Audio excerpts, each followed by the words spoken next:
देवेंद्र फडणवीस साहेब, त्याचबरोबर उपमुख्यमंत्री आदरणीय एकनाथराव शिंदे साहेब, उपमुख्यमंत्री आदरणीय सुनीताताई अजितदादा पवार साहेब आणि त्याचबरोबर आमची मुंबईचे अध्यक्ष अमित साटमजी आणि मंचावर बसलेले सगळे उपस्थित या सगळ्यांच्या आणि माझ्या समोर बसलेल्या माझे सगळे सहकारी महायुतीचे आमचे सगळे नगरसेवक यांच्या वतीने मी आज फॉर्म भरलेले आहे आणि मला नक्की खात्री आहे की 11 तारखेला चांगल्या मोठ्या संख्येने हा विजय निश्चित आहे.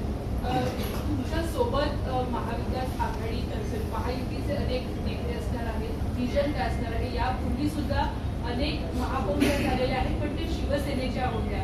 अनेक आरोप सुद्धा या दरम्यान झाल्याचं पाहायला मिळतं. एक जवळपास अमितजींनी सांगितलं 44 वर्षानंतर भारतीय जनता पार्टीचा महापौर या ठिकाणी विराजमान होणार आहे. 100% लोकांनी पूर्ण विरोध करून, जसं अमितजींनी सांगितलं 3ही पक्ष एकत्र आले होते, तरी सुद्धा एक 50च्या वर त्यांचे नगरसेवक जिंकून आले.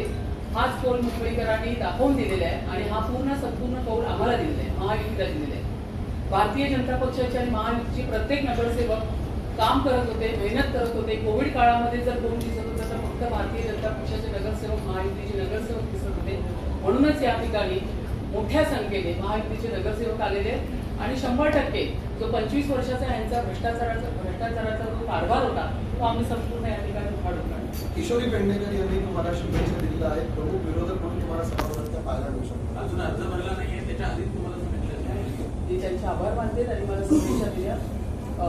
आपलं जे सभागृह असतं ते फार पारंपरिक आणि त्याची गरिमा आहे. त्या सभागृहामध्ये आम्ही सगळे नगरसेवक त्या ठिकाणी मुंबईचे ट्रस्टी म्हणून बसतो. मुंबईच्या हिताचा, सुरक्षिततेचा सगळा विचार त्या ठिकाणी केला जातो. माझी अशी इच्छा आहे की सभागृह चालत असताना पक्ष विरोध बाजूला ठेवून मुंबईकरांच्या सेवेसाठी आणि त्यांची पूर्ण सेवा करण्यासाठी सगळ्यांनी या ठिकाणी आपल्याला सहकार्य केलं. शिवसेनेच्या रणरागिणीची अर्थात महिला राज असणारे महापालिकेवर, त्याच्यामुळे दोन्ही बाजूंच्या रणरागिणी फिरताना तुम्ही तुमची रणनीती कशी तयार करणार? शिवसेनेच्या रणरागिणी शिवसेनेच्या रणरागिणी शिवसेनेच्या सगळ्या रणरागिणी आणि आमच्या भाजपच्या सगळ्या रणरागिणी आम्ही एकत्रच सभागृहामध्ये चांगला सभागृह चालवणार. मुंबईच्या हिताचे सगळे प्रश्न त्या ठिकाणी पहिला आहे भाजपचा. काय भावना आहेत? असं होतं का तुमच्या की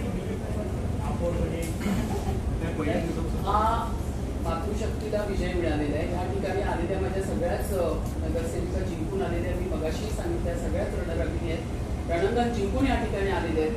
तर त्यामुळे मातृशक्तीचा हा विजय आहे.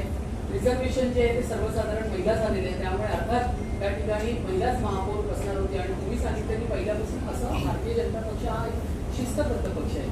त्या ठिकाणी पहिलंच कोणी काही सांगितलं जात नाही. पक्षाचे वरिष्ठ जे निर्णय घेतात त्याच वेळी आम्हाला तो निर्णय करतो. तर यंदा मुंबई महापालिकेवरती नाले सफाई असतील, मिठी नदी साफ असेल आणि कचरा साफ केला जातो, या संदर्भात पारदर्शकता येईल का? हा 25 वर्षाचा सगळा कचरा आहे, हाच सगळं काढण्याचं काम करण्यासाठी आम्ही सगळेजण तिथे जाणार आहोत आणि सभागृहामध्ये कचरा काढून घेऊन गेला. आणि मुंबई महापालिकेची जे रुग्णालय त्याची दयनीय अवस्था आहे, औषधाची तुटवडा आहे, ते विषयावरती. कारण कसं आहे, मुंबई महानगरपालिकेमध्ये सगळे जे माझे सहकारी आहेत सगळ्यांचे सजेशन्स येणार, ठरावाच्या सूचना येणार, तर त्या पद्धतीने सगळे विषय हाताळले जातात. पण प्रश्नच नाही, मुंबई महानगरपालिकेमध्ये मुंबईमध्ये एक वेगळा बदल तुम्हाला आता ह्यावेळी